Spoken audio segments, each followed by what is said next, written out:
Excelente. Bueno, primero de nada, muchísimas gracias a haber invitado a nosotros para participar en este evento excelente. Para nosotros es un honor para estar y muchísimas gracias por su interés en aprender sobre nuestro abordaje sobre transformación digital, en este caso de la salud, que hemos venido construyendo conjuntamente desde el 2017 y que está alineado con los principios de desarrollo digital que el banco endorsó en el 2018.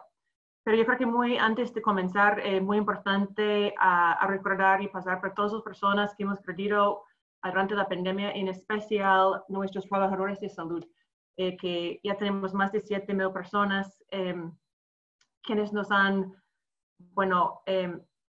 sacrificado para cuidarnos y cuidar nuestro mundo y la región. Y en este sentido, muchísimas gracias a todos ustedes que están acá, quienes también trabajan en las primeras líneas de la salud. Hoy voy a hablar sobre 4 líneas importantes. Primero es qué es el BID y por qué salud digital es importante a nosotros. Después vamos a pasar para nuestros abordajes para transformación digital de la salud. Y voy a compartir algunos resultados operativos y de nuestra agenda de conocimiento y a cerrar con algunas lecciones aprendidas. Después, mis colegas van a indagar en 2 temas muy importantes a nosotros, que es las ciencias de comportamiento e inteligencia artificial. Bueno, de forma muy resumida, ¿qué es el banco? Bueno, primero de nada, el banco es la principal fuente de financiamiento de desarrollo para la región. Nuestras inversiones están ligadas a resultados y además, como menciona Paola, de financiar, jugamos un rol importante en acompañamiento, asistencia técnica y realizamos bastante investigaciones ligado a cosas muy importantes en pobreza y otras áreas como cambio climático y problemas complejos como la salud. Actualmente tenemos 48 países miembros en 26 y trabajamos en 26 de ellos en 3 áreas. Por ejemplo, trabajamos en el sector público, privado y en la área de startups para enfrentar estos tipos de problemas, desde el transporte hasta la salud. Y si quieren, pueden aprender más sobre nosotros en nuestro sitio de web. Y bueno, como todos, hemos estado trabajando contra nuevos retos que nos están trayendo la COVID-19. Y para mí esta imagen realmente me captó la atención más de presentarles un gráfico sobre caída del PIB o número de sus hospitalizaciones o diagnósticos hechos. Pensaba que realmente nos pongan a la par las 2 realidades que tenemos. La realidad antes de COVID-19 y los retos que estábamos teniendo en la región. Por ejemplo, enfermedades crónicas, uso de tabaco, etcétera, donde, por ejemplo, las enfermedades crónicas son la causa de 3 de 4 muertes en la región. Y a la vez, los nuevos retos de salud pública que estamos viendo con la pandemia y tan difícil puede ser para cambiar estos tipos de conductas. Y al mismo tiempo, nos llevan a pensar y reflexionar a estas personas que pueden tener varios problemas de su salud sobre la calidad de sus servicios. Y si bien a nivel mundial, si antes de COVID-19 sabemos de 6 de cada muertes que son médicamente tratables, se deben a la baja calidad de atención, no a la falta de cobertura. ¿Cómo estamos ahora con la pandemia? Y tal vez la única cosa que hacía falta en esta foto es el teléfono inteligente. Sabemos que la tecnología nos está cambiando nuestras expectativas. Por ejemplo, este meme es muy conocido y tal vez muy pronto vamos a verlo presentado de esta manera.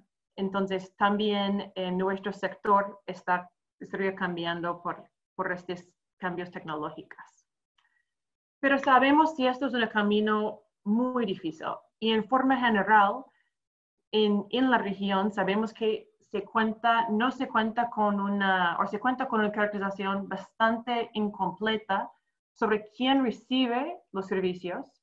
No tenemos muy bien documentado o de forma rutinaria los indicadores tanto de cobertura y en especial de calidad.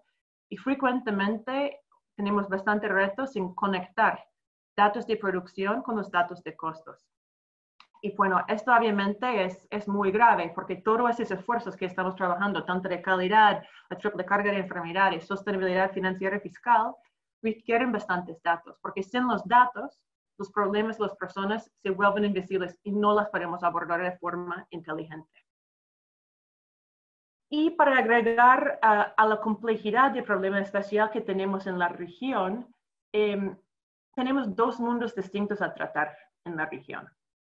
Por ejemplo, tenemos diferencias entre países. Por un lado, en Brasil tenemos casi 100% de los centros públicos con conexión estable a Internet, mientras en el sector público en El Salvador es menos de 20% de esas mismas instalaciones.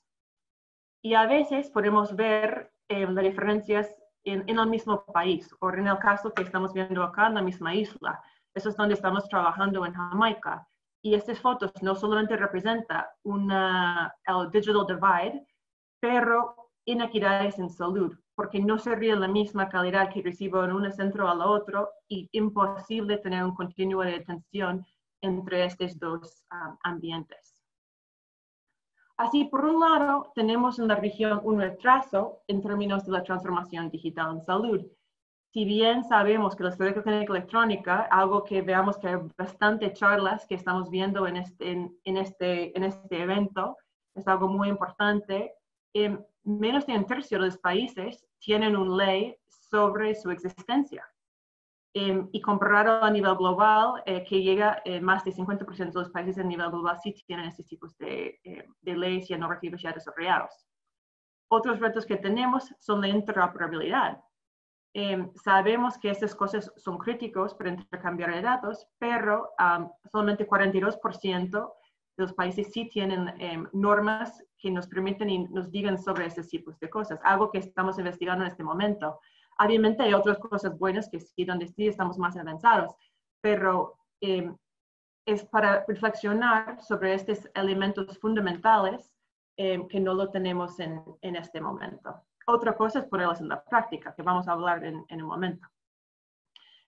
Pero a la vez que existen retos, y también no podemos dejar en olvidar que en la región también hay muchos éxitos. Por ejemplo, yo creo que acá tenemos un ejemplo de una organización estrella en la región, bueno, que todos estamos conectando, sabemos que es el Hospital Italiano, y también tenemos líderes de gobiernos. Por ejemplo, esta es una foto en la derecha arriba, donde estamos viendo el Conectathon de Uruguay. Y yo creo que toda la región se ha dado cuenta como Uruguay ya ha tomado y aprovechado la transformación digital para enfrentar la pandemia. Así han sido elementos claves para su abordaje.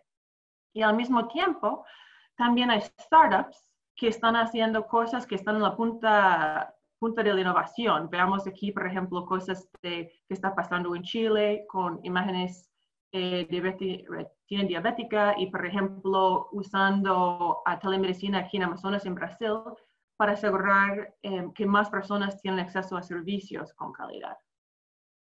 Que Luis luego lo van a indagar. Entonces, cuando nosotros hace 3 años nos tocaba enfrentar y reflexionar sobre estas varias realidades y retos, decidíamos si íbamos a cambiar las cosas, teníamos que comenzar dentro de la casa.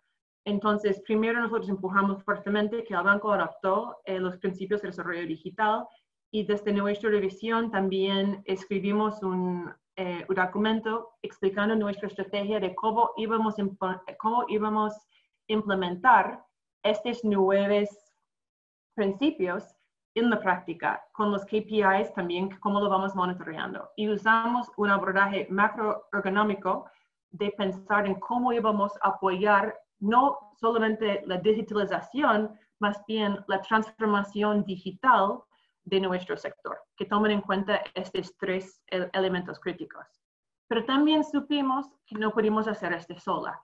Estos tipos de problemas son demasiado duros, entonces vimos que también la OPS estaba haciendo trabajo importantísimo con la agenda de IS4H, entonces decidíamos que sería mucho más efectivo si nosotros trabajábamos juntos, y no solamente en papel, pero en la práctica, hasta organizar reuniones con los países en conjunto, viajar juntos y compartir abordajes para poder alinear cómo estamos trabajando en la práctica.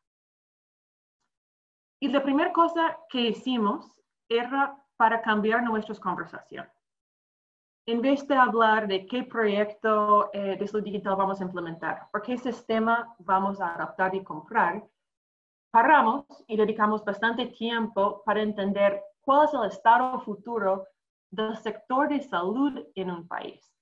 Y desde ahí determinar el valor agregado o lo más digital que tiene la tecnología en este sentido.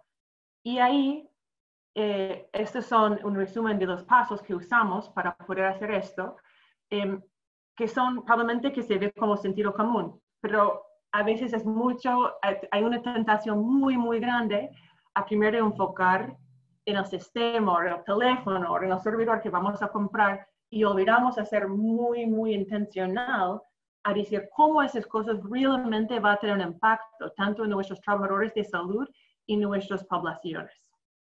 Entonces, debido a nuestro enfoque a transformar e institucionalizar, tenemos como 5 pasos. Uno es, tenemos que medir la situación actual.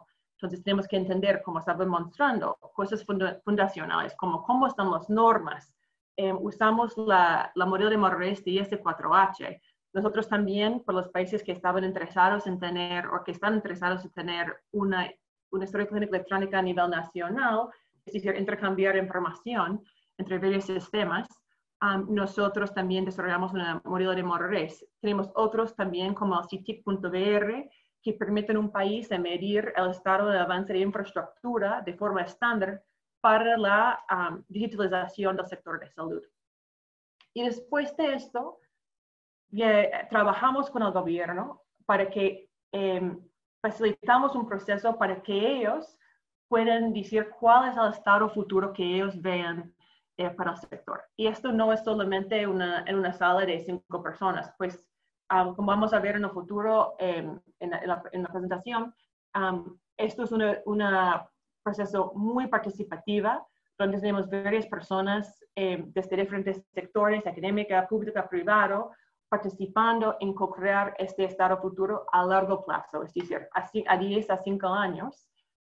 Y luego tomamos el tiempo para ver, bueno, si ese es el estado futuro y estamos todos de acuerdo que eso es hacia donde vamos, ¿cuáles son los procesos y productos y tiempos y costos que tenemos que hacer para llegar a este estado futuro? Independientemente de quién está financiando qué o quién está involucrado. Es decir, es el plan único del país para llegar a su estado futuro. Ellos deciden a quién quieren llamar a la mesa.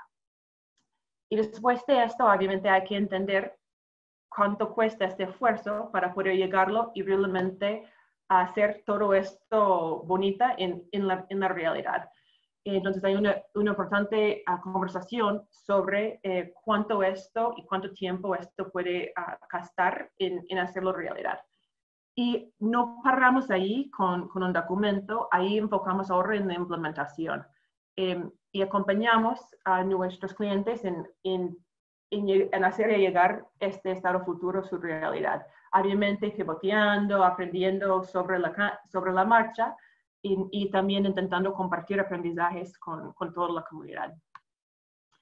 Y para asegurar que nuestras impresiones y planes son balanceados, nosotros nos hemos apoyado y modificado la norma ISO sobre arquitectura en salud para poder asegurar que están balanceados, que no estamos favoreciendo solamente la parte en papel o no solamente estamos haciendo demasiado enfoque en la infraestructura, que realmente el plan es holístico y tocan estos varios puntos para poder llegar al estado futuro que desea el país. Y pues ahora lo voy a cambiar a hablar un poco sobre cuáles son los resultados que hemos tenido debido a este cambio de enfoque. Bueno, la primera es, ya hemos implementado este proceso en conjunto con los BC y obviamente liderado por los países, en tener ya 8 países donde estamos trabajando en tener el estado futuro y la hoja de ruta ya plasmado. Hemos tenido que pivotear en el principio como todos, nuestro enfoque era hacer esto en persona. pero rápidamente hemos podido pivotear y ahora hacer todo esto también en forma virtual. Y de hecho, esto nos ha permitido involucrar hasta más personas en este proceso. También hemos visto que por tener estas actividades y este enfoque holístico, rápido pudimos también pivotear nuevamente cuando nos enfrentó problemas de COVID-19. Entonces, tuvimos que usar estos planes y ajustarlas para asegurar que estamos priorizando las cosas que teníamos que hacer. Y en este caso, algunos de los valores agregados en Surinam de usar la tecnología para pelear contra COVID-19. Y obviamente enfocando siempre en ligarlo a estas patas sostenibles que les mencioné en la Casa Digital, no un proyecto aislado. También, como somos una organización que trabaja a nivel regional, veamos que también tan importante era trabajar a nivel regional. Y aquí son algunos resultados de un bien público regional que se llama RACCEL. Bueno, la primera fase de RACCEL se comenzó en 2014 y se creó unas guías para la región desde la arquitectura de datos, los estándares recomendados para interoperabilidad en salud, para normar, terminología farmacéutica, para interoperabilidad semántica, etc. Cuáles son las normas que son críticas, aprendiendo de 6 países de la región que ya han comenzado su camino hacia la transformación digital. Y con estas guías se sistematizó todo este conocimiento y se hizo recomendaciones para que otros países, si estaban interesados en subir al tren, pudieran aprender de esas experiencias. Y ahora, con la pandemia, veamos tan importante fue este pensamiento, porque uno de los documentos habla de intercambio de datos entre los países. Y ahora, como estamos todos viendo la importancia de, si yo necesito en algún momento saber si fue vacunado o si yo tengo, por ejemplo, la última vez que fue testeado para COVID-19 para poder viajar, veamos tan importante es tener una manera confiable y seguro compartir información. Entonces, estamos muy felices porque ganó una segunda fase de RACCEL de cambiar y ahora poner estas guías en la práctica. Entonces, los retos que tenemos y los hitos que tenemos para la fase 2 de RACCEL es no solamente el papel, pero ya en la práctica intercambiar, hacer pruebas de proofs of concepts, pruebas de conceptos para intercambiar datos clínicos asistenciales, datos para salud pública, vigilancia y también casos de uso entre países del valor agregado de una telemedicina para explorar estos tipos de cosas. Y por al lado de nuestra agenda de conocimiento, también hemos estado trabajando y realmente la cita de web que sistematiza todo ese esfuerzo es social digital, porque para nosotros, obviamente también para enfrentar esos tipos de cambios complejos, tenemos que no pensar solamente en salud, obviamente los determinantes sociales también son una parte muy importante de esos efectos. Entonces, hemos estado trabajando en tener un sitio web que primero fue dedicado a tener tantas soluciones digitales creadas por la región para tener un lugar donde se pudiera buscar, sistematizar, catalogar toda la innovación que tiene la región para que personas dentro y afuera de la región pudieran saber todo lo interesante que está pasando. También tenemos una serie de conocimiento, algunos también autorados por expertos desde la JIVA. Y también hicimos con la pandemia, decidimos que era muy importante de poder vetear, es decir, buscar y entender las diferentes soluciones digitales y catalogarlos que estaban existiendo para COVID-19 y recursos técnicos, asegurando si hubiera una cosa buena en español, si pudiera también tenerlo en inglés, etcétera, viceversa, para la pandemia. También hemos sistematizado los esfuerzos que han hecho los gobiernos para descubrir cómo lo están apalancando las diferentes herramientas digitales para la pandemia. Y puedes visitar nuestro sitio web para entender. Se llama SOSA. Vamos a poner el enlace en el chat para también lo pueden visitar. Y obviamente una cosa muy importante de este proceso es que tenemos que tener capital humano para poder llevar adelante todo este trabajo de transformación de la región. Y una de las áreas que estamos trabajando es justo en esto, también juntamente con la IVA. Ahora mismo tenemos más de 70 líderes del sector público participando en cursos de salud digital de la IVA. Nosotros también, como parte de nuestro proceso de Estado Futuro, ofrecemos cursos de nivelación para asegurar que todas las personas que están participando en esto pueden tener un conocimiento que permita una discusión útil sobre estos tipos de temas. Y obviamente también es importante para buscar experiencias que están pasando en otras partes del mundo. Entonces, tan pronto que podemos viajar, esperamos pronto, estamos también trabajando con grupos de Israel y a Corea del Sur para poder también aprovechar cursos que ellos ofrecen y ofrecerles para personas en la región. Y tal vez para ir cerrando, antes que le paso la palabra a mis colegas, algunas reflexiones y lecciones aprendidas que hemos tenido a lo largo de esta experiencia. No quiero leerles todos, pero yo creo que algunos que son muy, muy importantes que hemos visto es una importante la alineación entre la agenda digital global del país y también la agenda digital sectorial de la salud. Entonces, es muy importante que ambos grupos se puedan hablar, alinearse y ver las necesidades de la otra. Y relacionado a esto, nosotros mismos vivimos diariamente la importancia de la colaboración con varias organizaciones y también tenemos nosotros un equipo nosotros mismos también tenemos un equipo multidisciplinario de expertos para estos temas y también vemos la importancia que cada país donde estamos trabajando tiene equipo quien lidera ese tipo de cosas desde las distintas disciplinas debido a la complejidad de esta agenda. Como ya hemos hablado, importancia del lenguaje común, capital humano. Otra cosa crítica, como hemos visto, es algunas áreas fundacionales como la gobernanza y también asegurar cuando estamos haciendo inversiones que son sostenibles y intencionales, obviamente ahora para la pandemia, pero también para después.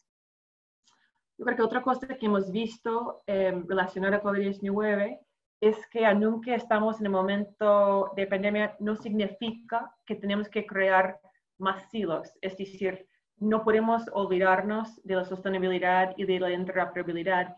Y probablemente algo muy, muy crítico para nuestra región, todos los que estamos trabajando en la agenda digital, tenemos que asegurar que lo que estamos haciendo no está abriendo una brecha más grande de inequidad para nuestra región. En este sentido, tenemos que medir y hacer muy intencionalmente cuando tomamos decisiones de cómo vamos a abordar y asegurar que tenemos un enfoque diferenciado hasta que todos podamos tener un acceso con calidad a las herramientas digitales. Y yo creo que el último mensaje y lecciones aprendidas que tenemos es una oportunidad gigante de liderazgo para la región en la transformación digital en salud. Nosotros hemos visto muchos diferentes esfuerzos, por ejemplo, a nivel global de cooperantes o de otras organizaciones de comprometernos a diferentes principios o esfuerzos digitales. Pero aquí en la región tenemos una joya de todos los gobiernos de la región están en acuerdo en trabajar debajo de el sombrilla IS4H y ellos ven la importancia de esta agenda en la región. No conozco otra región donde todos los países han dicho que sí, eso es algo importante para nosotros y lo vamos a trabajar de forma intencional. Y después de, obviamente, todo el recordatorio que estamos viendo acá, participando en estas jornadas, obviamente acá, en esta región, hay tanto trabajo, hay tanta innovación que hay que seguir fortaleciendo lo que estamos haciendo y que se pueden empoderar y escalar todos esos esfuerzos. Entonces, sin más de esto, muchísimas gracias por este espacio y paso la palabra a mi colega a Florencia para contarnos un poco sobre las ciencias del comportamiento. Muchas gracias, Jennifer. Mientras Florencia activa su pantalla, les recuerdo a todos que tienen la posibilidad de hacer preguntas por el chat, así que podemos verlas todas al final. Florencia, te paso la palabra. Buenas tardes. ¿Me escuchan bien y ven la pantalla? Solo para ver si todo va bien desde lo digital. Se ve muy bien, Florencia. Perfecto.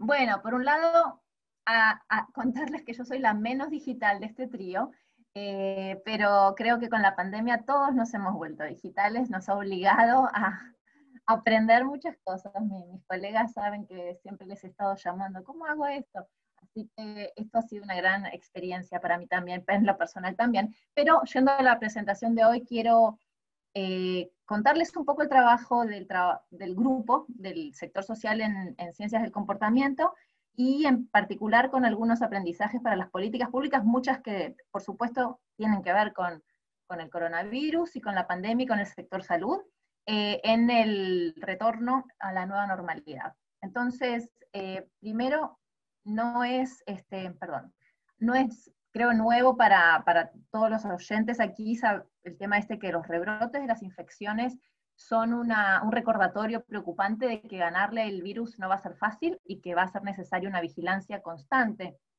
donde el comportamiento de cada individuo va a determinar el comportamiento de la pandemia. La misma Organización Mundial de la Salud reconoce que cambios conductuales pueden reducir la propagación del virus en un 50%. Y por otro lado, con la reapertura de los servicios sociales va a ser necesario empujar a la gente a retomar, restablecer conductas normales, volver a ir a una consulta de salud, justamente lo que nos mostraba Jenny. No pensar 10 veces antes de ir al dentista, hacer uso de la telemedicina, no tener miedo de volver a la escuela. Entonces, para diseñar intervenciones efectivas, también tenemos que saber cómo la pandemia ha afectado los comportamientos y la mente de la gente. Por eso quería empezar mostrándoles esta encuesta de salud mental que hicimos en la Argentina, justamente con la Fundación INECO, y se hicieron dos encuestas, una a los 6 días de empezada la cuarentena, con unos 10.000 participantes, y otra a los 72 días del inicio de la cuarentena, del aislamiento preventivo y obligatorio, y en ambas se midieron la depresión y la ansiedad con instrumentos comúnmente utilizados en la psicología. Como ven en pantalla, ahí está el Parent Health Questionnaire y el General Anxiety Disorder Scale, con ítems que tienen que ver con el apetito, con el nivel de energía, con el sueño, temas muy relevantes durante las cuarentenas. ¿Y qué vimos? Se evidenció un impacto muy notorio, un aumento en la depresión y en la ansiedad, a pocos días de iniciarse las medidas, a simplemente 6 días. Y el efecto fue más notorio en los más jóvenes, en los hombres y en las personas de menor ingreso. La encuesta de los 72 días, como ven en la gráfica, refleja una profundización del impacto emocional, en especial en los síntomas depresivos, y se ve que las mediciones de fatiga mental, dificultades cognitivas, preocupaciones económicas e incertidumbre son los factores con mayor poder predictivo y ansiedad. ¿Por qué es importante conocer estas tendencias? Porque justamente pueden obstaculizar tomar las precauciones necesarias para prevenir, seguir previniendo los contagios, y además, por supuesto, que impactan en el bienestar de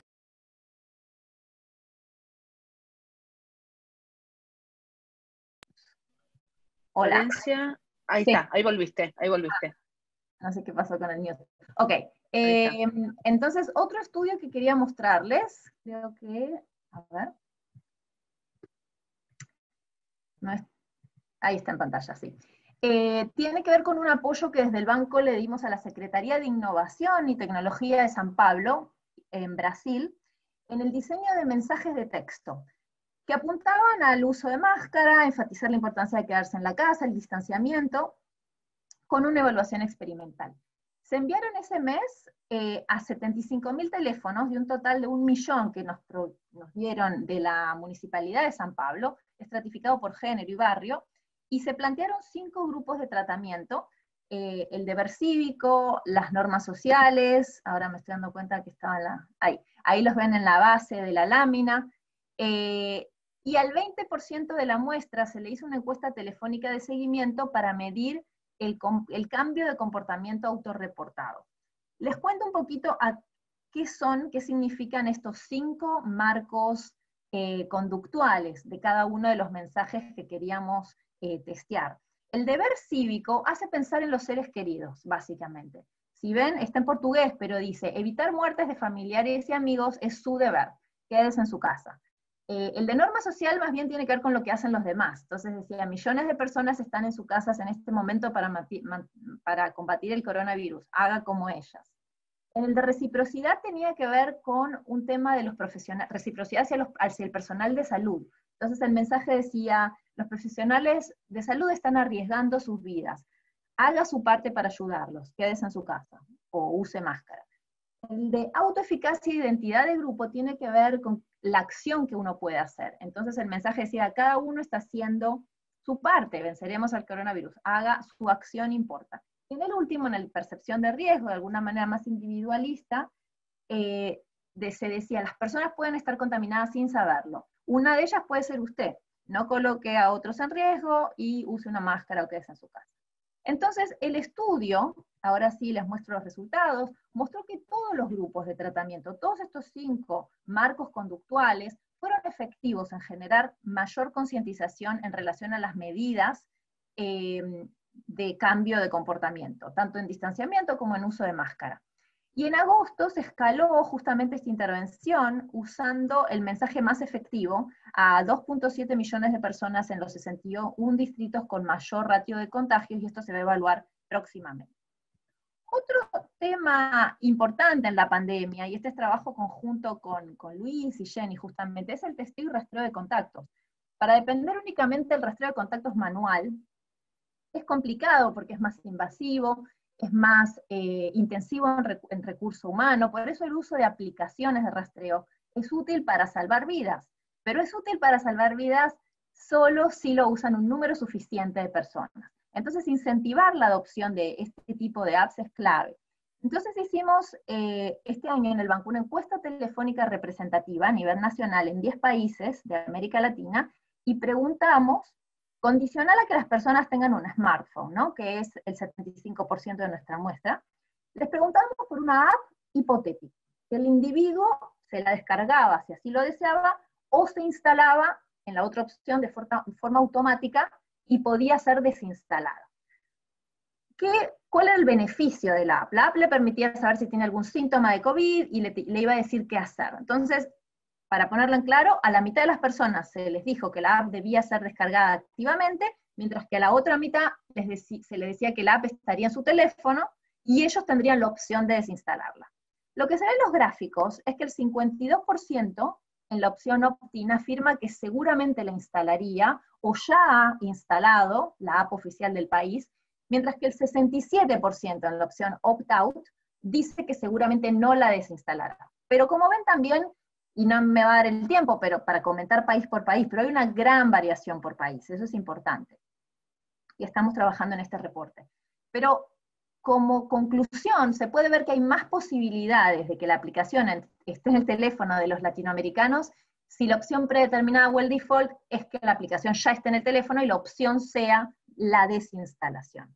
Atado a este estudio, apoyamos también a los gobiernos de Ecuador y de Uruguay en temas de mensajería para la estrategia de lanzamiento y la puesta en marcha de estos contact tracing apps. Y justamente hablando de Uruguay, quizás notaron en la gráfica anterior que es el país donde el mayor porcentaje de individuos declaraba ya haber descargado la app oficial del país. La imagen que ven a la derecha de la pantalla es porque también rediseñamos con un consorcio de universidades inglesas la plataforma digital Germ Defense, que es una herramienta digital con objetivos personalizados diarios con respecto a la frecuencia de lavado de manos, el tocado de cara, que probó ser muy efectiva durante la pandemia H1N1 en Inglaterra y que se está evaluando en México. Quería cerrar con algunos temas de comunicación. Este es un estudio que hicimos en Argentina, Uruguay, Brasil y Estados Unidos con el Laboratorio de Neurociencias de la Universidad Torcuato Di Tella. Es un experimento online donde medimos los efectos del anclaje, algo que en la literatura de ciencias del comportamiento se llama anchoring, y la postura política en los pronósticos que hacen los ciudadanos de la pandemia y de la demanda de políticas públicas para combatir la pandemia. Había más o menos 600 participantes por país, y se imaginaban, se les pedía a los participantes que se imaginasen a un líder oficial y a un líder opositor hacer una declaración pública que establecía un objetivo muy bajo o muy alto de muertes por COVID para el final del 2020. Por ejemplo, en Argentina, el objetivo bajo era 600 muertes y el alto era 60.000. En Brasil, como es un país más grande, era el bajo 80.000, 8 millones el alto. La gráfica que ven en la izquierda muestra que, como en toda esta literatura, el anclaje funciona. Hay una diferencia de 5 veces entre ambos anclajes en la mediana de la distribución de muertes pronosticadas para el final de 2020. O sea, lo que dicen los comunicadores tiene una influencia sobre lo que la gente piensa que va a suceder, ¿sí? Sobre las expectativas de la gente. Esa fue nuestra primera hipótesis. La segunda es que veíamos que no hubo correlación entre los pronósticos de las muertes y el apoyo con las políticas públicas diseñadas para controlar la propagación del virus. Esto es importante y ahora les voy a decir por qué. Pero lo que sí encontramos, y esto está en la segunda gráfica que ven en la pantalla para Argentina nada más, y es que la postura política afectó los pronósticos. Los opositores al gobierno pronosticaron más muertes, y esto sucedió en los 4 países. El tercer resultado de este estudio, muy interesante, es que hay una relación entre la postura política y la demanda de políticas públicas. Básicamente, los opositores al gobierno actual en Argentina, dado que esto es en el Hospital Italiano, menciono a Argentina, pero ahora les cuento a los demás países, mostraron una menor demanda de políticas públicas pro COVID, digamos, aislamiento, evitar eventos más masivos, etc., lo que podría implicar que el apoyo a las políticas públicas para combatir la pandemia están fuertemente influenciadas por partidismos, quizás hasta aún más que por las creencias de las personas sobre la gravedad de la pandemia. Y lo mismo sucedió en Uruguay, en Brasil y en los Estados Unidos. ¿Por qué es importante, entonces, cerrar? ¿Por qué esto es importante? Porque la comunicación que vemos actualmente mucho apunta a alertar sobre la gravedad de la pandemia, y esto no parece ser efectivo, por lo menos este estudio muestra que esto no sería efectivo, más bien lo efectivo sería que se achiquen las grietas y que se genere una unión en el mensaje sobre las políticas más adecuadas para controlar la pandemia. Otro estudio que hicimos en la misma encuesta de 10 países que les mencioné anteriormente de los Contact Tracing Apps, tenía que ver con el tema de la vuelta a clases. Y yo sé que también agregué esta lámina, sé que en Argentina este es un tema muy, muy candente en el último mes, he visto en la prensa, y lo que preguntamos es por el tema de la vuelta a clases para niños menores de 12 años. Y encontramos que cuando en el hogar hay un menor, el 86% en promedio de los latinoamericanos está de acuerdo con la frase que ven en pantalla, que dice, piensa que hasta que se desarrolle una vacuna las clases presenciales deberían estar prohibidas para niños de 0 a 5, mientras que es un 81% de los latinoamericanos que está de acuerdo con esta frase para el segmento de los niños de 6 a 12. Por supuesto, hay una gran variación entre países otra vez, por ejemplo Uruguay, donde la vuelta a clases ya es una realidad. Solamente el 37 y el 26% de los hogares cree que las clases deben. ¿Por qué les muestro esto una vez más? Porque los latinoamericanos parecen escépticos, ¿no? Ante la vuelta a esta nueva normalidad, la vuelta a las clases presenciales. Entonces se va a tener que trabajar, y acá las herramientas digitales son fundamentales, una clara estrategia comunicacional con los padres para mantenerles informados de los protocolos de seguridad y de las medidas. Quería cerrar con un videíto muy interesante. Participamos en la campaña de comunicación para el distanciamiento físico sostenido, DFS, de Uruguay. Ellos lo llaman la herramienta más importante de la nueva normalidad para mantener el resultado. Y que les quiero mostrar este videíto que dura 20 segundos, todos los componentes claves de las ciencias conductuales, de cómo hace uno para cambiar el comportamiento. Ahí voy a pasarlo, a ver si lo escucho.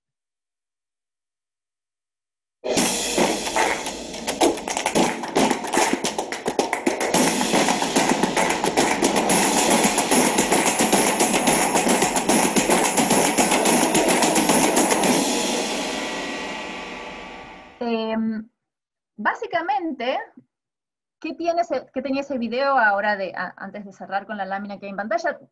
Es claro, es divertido, muestra muchos tipos de personas en el video, adultos, niños, y está apuntando a un mensaje, es muy claro el mensaje. También es muy timely, como se dice en inglés, porque era justo, se publicó en estos videitos justo con las aperturas. ¿Qué aprendimos entonces para cerrar? Con las cuarentenas, un profundo impacto emocional, un escepticismo ante la vuelta a las clases, presenciales, en particular para los niños menores de 12 años. También aprendimos, y esto creo que es importante, que el deber cívico, pensar en las familias, en los amigos y en la comunidad, nos moviliza a una mayor adherencia a los comportamientos deseados para prevenir la propagación del virus. En tercer lugar, y esto es súper importante para toda la agenda, creo, digital en salud, las opciones predeterminadas como default, como se dice en inglés, aumentan la probabilidad de bajarse un aplicativo de rastreo de contactos. Y cuarto, en temas de comunicación, el partidismo parece más importante que los beliefs, como se dice en inglés, y es difícil encontrar la palabra en español, las creencias, a veces se traduce así, en el apoyo a las políticas públicas para combatir la pandemia. Bueno, muchísimas gracias y pendiente de cualquier pregunta que puedan tener. Bueno, muchas gracias, Flor. La verdad que nunca más claro el tema de los determinantes sociales de la salud. Tu presentación realmente, uno a veces muchas veces está contaminado porque piensa que la salud solamente sucede puertas adentro de los hospitales, cuando en realidad la salud sucede en el día a día de las personas. Así que muchísimas gracias por tan enriquecedora presentación. Bueno, Luis, ¿querés compartir tu pantalla? Y ya entramos en la última charla de la tarde. Ya tenemos una pregunta, pero recuerden por favor que hagan las preguntas a través del chat, así después podemos responderlas. Yo ya tengo una para Jennifer y otra para Florencia, tengo un montón, pero bueno, vamos a ver. Luis, cuando estés listo, se ve muy bien tu pantalla, ya puedes arrancar. Perfecto, ¿me escuchan? Perfecto. Bueno, me toca entrar en el tema un poco más específico de inteligencia artificial y el enfoque del BID. Y un poco van a ver reflejada los principios que mencionaba Jenny al principio de su charla, en cómo estamos enfrentando ese tema y cómo estamos abordando el apoyo que damos. Primero un poco de los primeros pasos que dimos en términos de inteligencia artificial. En el BID, una de las principales actividades que hacemos es apoyar y trabajar con los países en el diseño de préstamos de inversión. Inversiones que tienen que ser muy bien diseñadas en términos de dónde vamos a invertir. ¿Dónde vamos a invertir en hospitales, en esquemas de apoyo a poblaciones pobres, etcétera?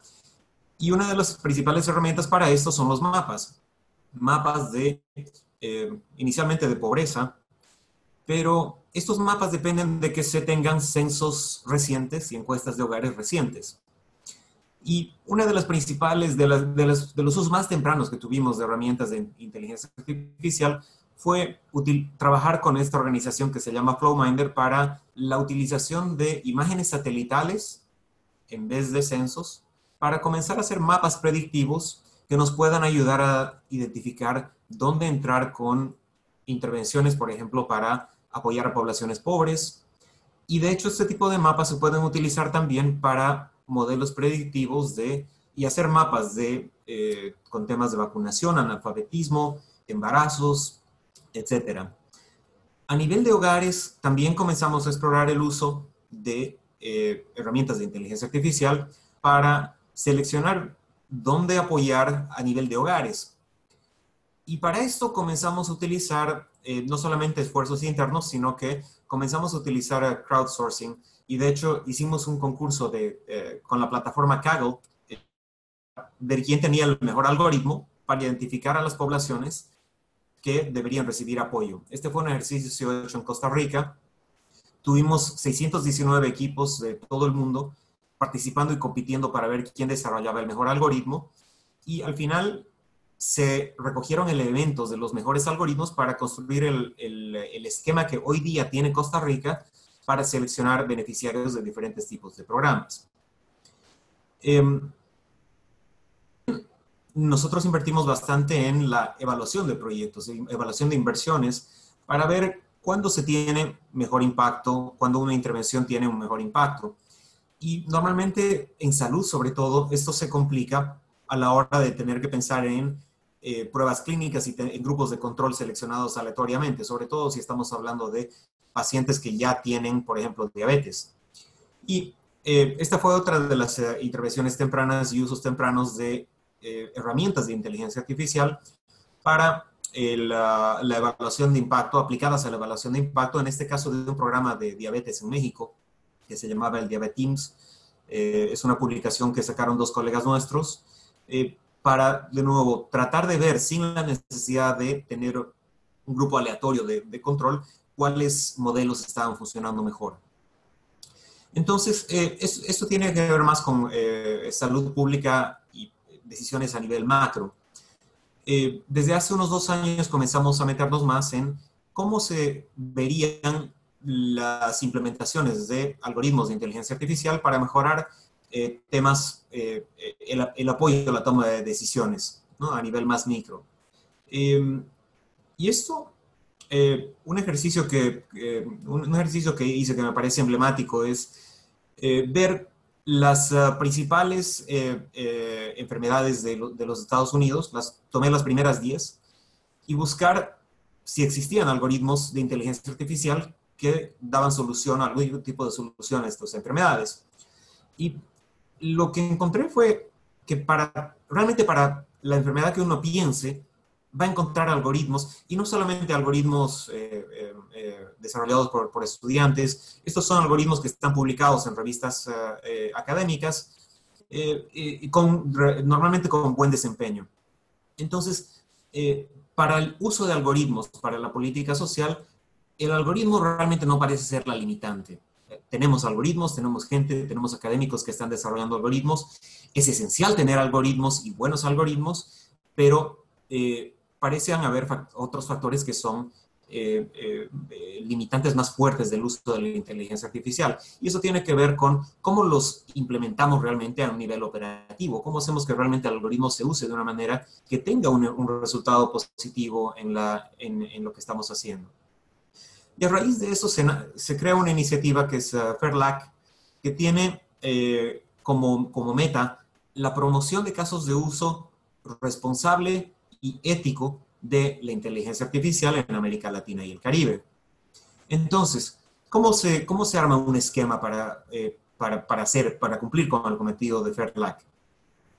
Se lo ve en el esquema de todo el ciclo de proyecto, de un proyecto, y dónde entra la parte de inteligencia artificial, la parte que ayuda a la toma de decisiones dentro de todo el ciclo de vida de una política pública, donde debería partir por identificar un problema, formular una intervención, meter el esquema de toma de decisiones dentro de un flujo de servicios, la implementación y la evaluación. Entonces hemos tratado de incorporar el desarrollo de algoritmos dentro de todo este esquema para que realmente estén inmersos en algo que en una política pública, un servicio público, sea escalable y ético. Entonces, esto ha resultado en un proceso que ha sido el que hemos estado siguiendo con los países con los que estamos trabajando, que parte por, como decía Lenny, muy importante partir no por la tecnología, sino por el problema. Entonces, ¿cuáles son los problemas que se tienen de salud y cuáles de ellos podrían estar apoyados por inteligencia artificial? Ver las acciones que son necesarias para dar respuesta al problema, si existen los datos que nos permitirían crear una solución, implementar una solución, y finalmente ver si existe una viabilidad para que se implemente una solución de inteligencia artificial dentro de un proceso de servicios de salud. Entonces, para asegurarnos que partimos por el problema, este es un ejemplo de un ejercicio que hicimos en un taller en Jalisco, donde la propia Secretaría de Salud ponía sus temas prioritarios, ¿no? Estos son los problemas prioritarios que tenemos de salud. Veamos cuáles de ellos pueden ser solucionados a través de una intervención de inteligencia artificial. En este caso se seleccionó la retinopatía diabética como uno de los casos en los cuales partimos por decir, sí, esto es un problema serio, en Jalisco. Entonces veamos si existe una solución de inteligencia artificial que puede ayudarnos a solucionar este tema. Ver que exista un flujo de servicios y cómo va a entrar una solución de inteligencia artificial dentro de servicios. Identificar las acciones para dar respuesta al problema. Y acá lo que hacemos es, y un patrón con lo que mostraron mis colegas, pero tratamos de hacer ejercicios participativos en los cuales los equipos, los stakeholders, ¿no? Los tener un rol, participan en decir, miren, si queremos meter una herramienta de apoyo a la toma de decisiones, acá voy a hacer un zoom, tenemos que definir bien el problema, tenemos que estar seguros de que existe interoperabilidad de datos, vamos a tener gente que esté dispuesta a utilizar esta solución en los servicios y va a tener tiempo, van a tener tiempo esas personas de utilizarlo. En el caso de retinopatía diabética, vamos a tener las cámaras necesarias para el algoritmo que se vaya a utilizar. ¿Cuánto cuestan esas cámaras? Si somos exitosos, vamos a saber si vamos a poder escalar este servicio a nivel de todo. ¿Cómo vamos a monitorearlo? ¿Cómo vamos a saber si realmente está facilitando la vida y no la está complicando? Entonces, en estos ejercicios tenemos gente que no sabe de inteligencia artificial, pero que sabe de la prestación de servicios en el primer nivel y que sabe de cuánto tiempo se toma un especialista en atender un paciente que tenga este tipo de problemas. Y entonces se arma todo este esquema y sale un sinnúmero de problemas que se tienen que solucionar, que es necesario tomar en cuenta para implementar un algoritmo de una manera que solucione problemas y no complique más el flujo. Los datos. También hacemos el ejercicio de ver si tenemos los datos y no solamente si existen los datos en algún lugar. Todos sabemos que existen plataformas abiertas que tienen datos. Kaggle es una plataforma que, por ejemplo, tiene los datos que permiten que uno entrene un algoritmo. Pero este es un ejemplo la imagen que tiene es un ejemplo de malaria. Existen muchos que pueden clasificar imágenes de malaria. Sin embargo, sabemos que en nuestra región, primero, el virus es distinto y segundo, los tintes que se utilizan son distintos. Entonces, puede que algoritmos que han sido entrenados con imágenes colectadas en Asia, probablemente no van a funcionar en nuestra región. Y lo que hacemos es tratar de hacer ejercicios que nos ayuden a decir, miren, si tenemos los datos o no tenemos los datos, tenemos que generar los datos o hacer una validación de si los datos existentes pueden servir en nuestro contexto para realmente apoyar una. Y finalmente la viabilidad, que junta todos estos elementos, vamos a tener los recursos, vamos a tener los datos, cómo estamos de la parte legal y cómo estamos de la parte ética, cómo estamos de la percepción de la población.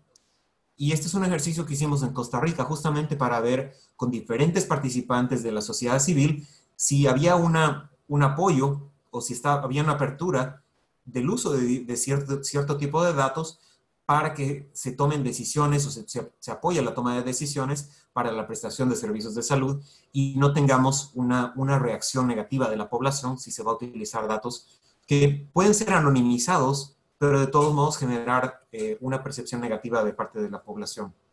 Entonces, es todo un apoyo integral que se da y, por supuesto, no nos escapamos de los temas éticos que se toman en cuenta, de nuevo, desde cómo lo perciba la población hasta cómo los datos han sido colectados para asegurarnos que en los datos no existen poblaciones minorías para las cuales los algoritmos no van a funcionar bien.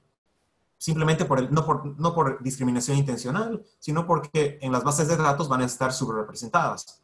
Entonces, se hace todo este tipo de ejercicios con los cuales apoyamos para que también entren los temas éticos dentro del desarrollo de algoritmos.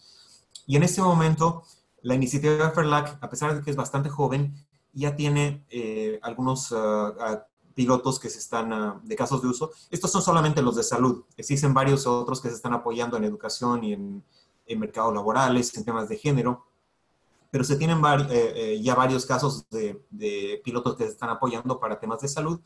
En la retinopatía diabética, algoritmos predictivos de brotes de enfermedades pulmonares, temas de neutralidad de género, y más allá de la iniciativa FAIRLAC, también se están apoyando algunos pilotos con los préstamos que tenemos en los países. Uno de ellos a través de la priorización de casos para que sean atendidos a través de telemedicina por especialistas.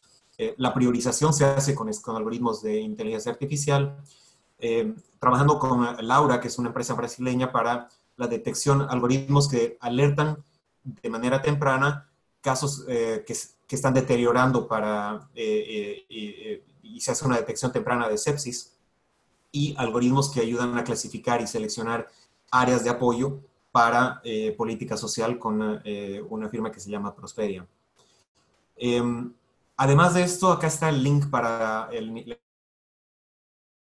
un observatorio de no los casos apoyados por el BID, sino todos los casos que se están viendo en la región que utilizan inteligencia artificial para solucionar algún problema y cómo lo están haciendo. Entonces, esa es un poco una mirada grande de la iniciativa FAIRLAC, cómo se está utilizando para salud, y de nuevo estamos a disposición para trabajar con los países que quieran explorar casos de uso y apoyarlos a ver si son viables o cómo se pueden implementar. Muchas gracias. Bueno, muchas gracias, Luis. Les agradezco a los tres, la verdad que 3 visiones diferentes sobre cómo está trabajando el BID en salud digital.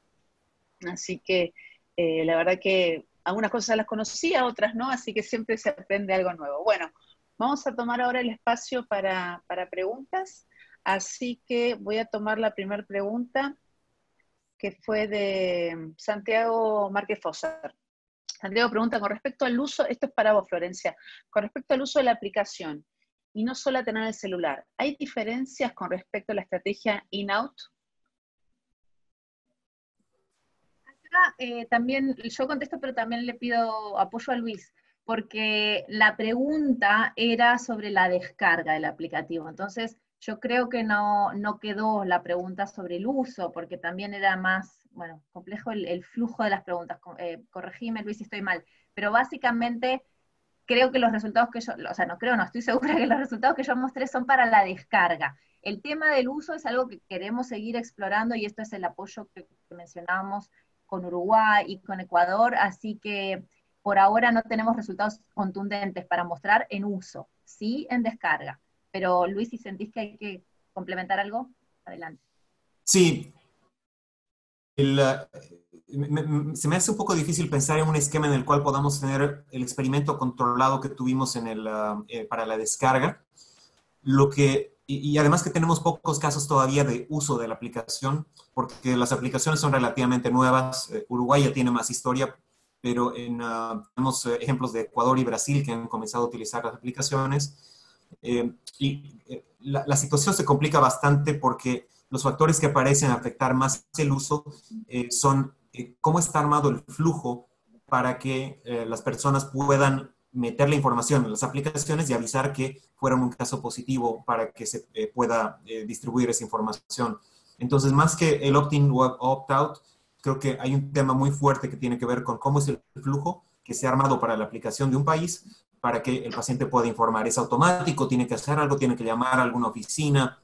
Y eso es lo que está determinando en eso el uso de las aplicaciones. Bueno, con respecto, yo me sigo con el tema de las contact tracing apps o las aplicaciones de seguimiento o de rastreo, como las queramos llamar. Fue todo un tema a nivel mundial, no solamente en la región.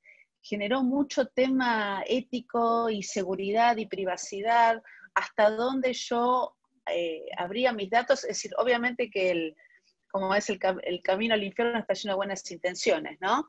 Como que la app realmente tenía un objetivo claro de detectar de manera temprana los contactos estrechos para poder aislarlos prontamente, eso lo conocemos todos. Sin embargo, hubo mucha resistencia por este tema de invadir mi privacidad y de qué otros datos me van a sacar.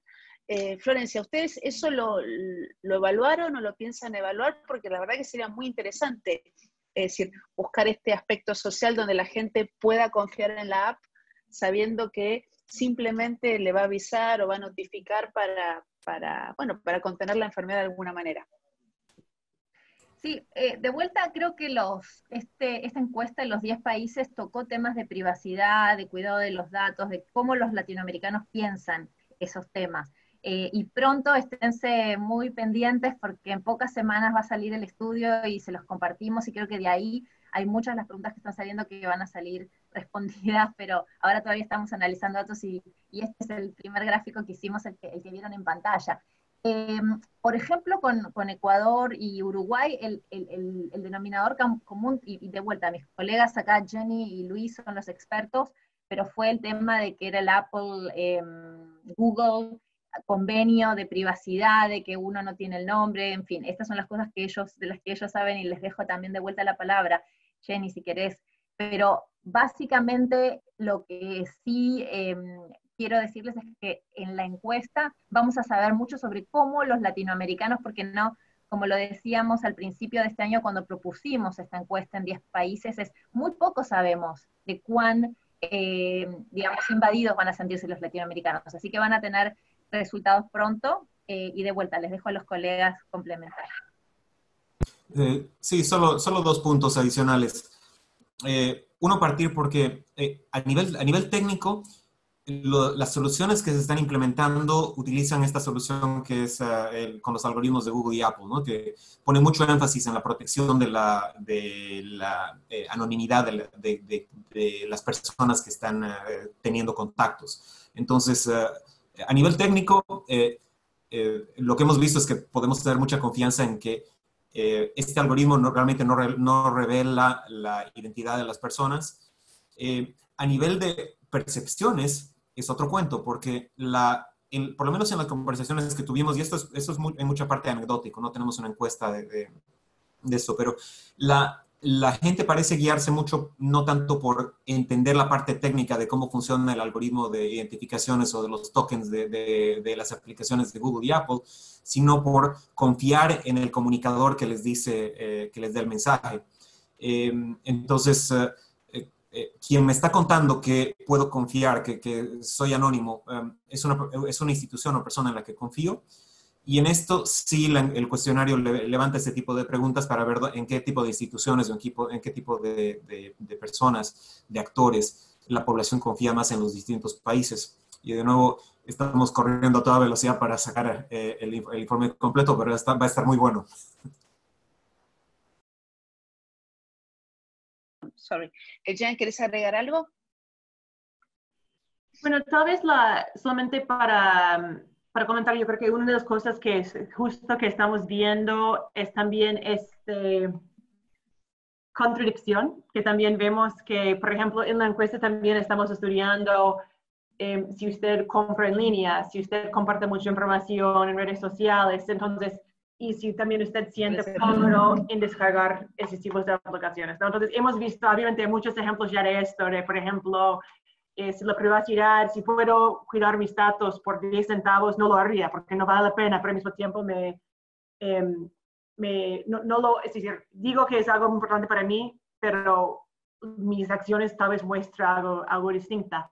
Y tal vez solamente para dar contexto a todas estas iniciativas, obviamente nuestro trabajo, en este charla estamos viendo la app en sí misma, pero todo nuestro abordaje cuando trabajamos la app es asegurar que primero que tenemos tests, que realmente tenemos manual contact tracing que también está existente, que eso es un valor agregado a todo el esfuerzo que está haciendo el Estado. Y yo creo que eso es algo que hemos visto también en la práctica, que obviamente la app es algo innovador, que queremos aprender sobre él, pero sin esas otras bases, nuevamente, como las leyes de protección, nuevamente, con interoperabilidad de sistemas existentes, muy difícil que eso realmente le pueda hacer una diferencia en nuestras situaciones. Entonces, es importante también solamente mencionar estos temas debido a que no tuvimos chance de dar todo este contexto en nuestros trabajos en los países. Muy bien, bueno, ahora siguiendo un poquito con la línea esta de inteligencia artificial y salud digital, ¿no? Nosotros en este momento también tenemos el simposio de inteligencia artificial y uno ve los algoritmos y parece muy futurista. Sin embargo, cada vez más se está imponiendo y bueno, ya conocemos que la inteligencia artificial ha pasado por diferentes inviernos. Pero tal vez muchos compren, como decimos, los espejitos de colores, ¿no? De la inteligencia artificial.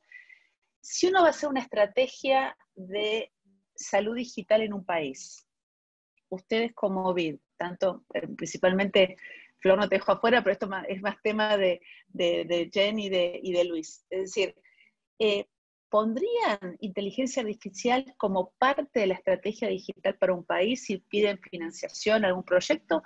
¿Y es decir, qué sí y qué no? Porque obviamente que va relacionado con salud digital. Así que sé que es una pregunta difícil, pero bueno, sé que la pueden responder. ¿Quieres de parte, Jenny?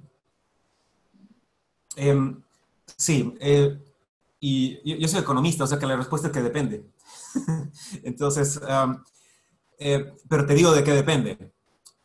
Mira, creo que no deberíamos enfocarnos tanto en, en decir sí o no solamente porque es inteligencia artificial. Partimos por los problemas, ¿no? Y cuando identificamos un problema, vemos si es prioritario y vemos cuáles son las mejores herramientas para solucionar ese problema. Y puede que salga inteligencia artificial, pero no lo vamos a hacer porque sea inteligencia artificial.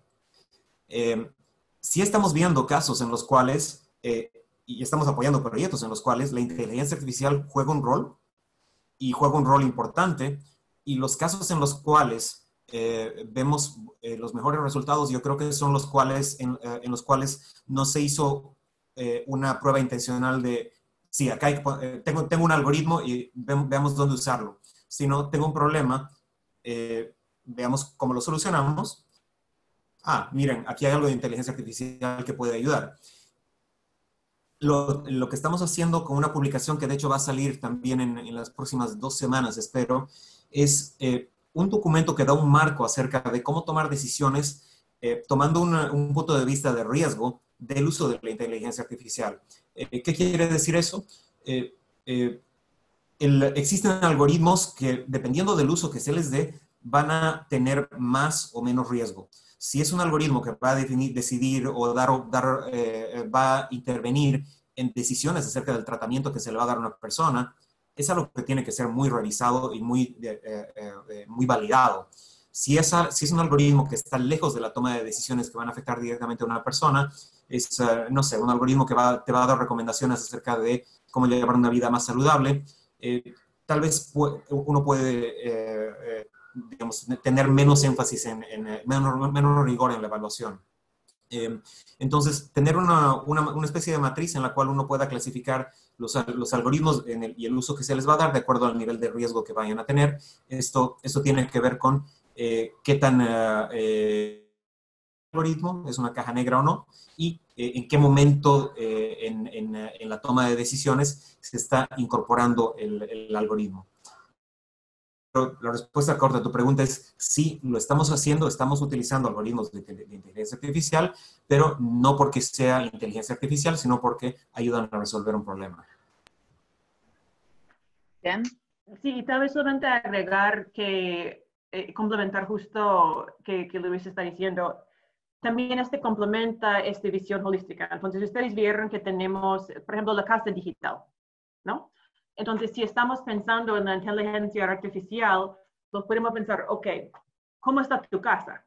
¿Estamos hablando de cómo están las cortinas en tu casa o estamos apenas todavía discutiendo cuál es el blueprint de tu casa y cuántos pisos tiene tu casa y cómo está la sala de telemedicina, cómo está la sala de historia clínica electrónica, ¿no? Entonces, no significa que tú tienes que tener ya la casa hecha para hablar de sus cortinas o para tener claro cómo vos querés tu cocina. Pero tal vez vamos a hablar sobre, ok, estamos ya diciendo que vamos a normar inteligencia artificial sobre X y cosa, o todavía estamos en la parte del portafolio donde estamos hablando de esto es una innovación, tenemos que aprender cómo funciona en una manera controlada y efectiva y segura, o estamos ya en la etapa de queremos escalarlo. Entonces yo creo que realmente depende nuevamente en cómo está la casa. No hay una receta, es decir, que usamos para todos los países. Obviamente depende mucho en cómo está esta casa en cada país. Debe ser parte de tu casa, pero obviamente va a depender mucho en sus fundaciones, en si esto ya estás, como le mencioné, si esto es piloto, aprendizaje, o si estamos ya en escalación y políticas públicas, normas, etc. Buenísimo, sí, tal cual. Y la inteligencia artificial, por más que ahora esté de moda, todavía tiene que asegurémonos que no entre en un nuevo invierno en breve, ¿no? Entonces es lo que tenemos que ver. Bueno, les agradezco a los tres, pues la verdad que han sido 3 charlas uno podría verlas totalmente separadas, pero totalmente relacionadas. Así que una vez más, muchísimas gracias por participar. En honor al tiempo, que ya a 14:30 empiezan las otras sesiones, y viendo que no hay ninguna otra pregunta o comentario, les agradezco mucho. Recuerden al resto de los participantes que seguimos con las actividades hasta las 4, a partir de las 4 empezamos los talleres, y después tenemos el espacio social a las 6 de la tarde, que hoy vamos a aprender a hacer un risotto. Así que aquellos que no saben hacer un risotto están invitados. Bueno, para aflojar un poquito el día, que es largo. Así que bueno, muchísimas gracias a los 3 y seguimos en contacto. Gracias, Paula. Muchas gracias a ustedes. Que sigan bien. Adiós. Adiós.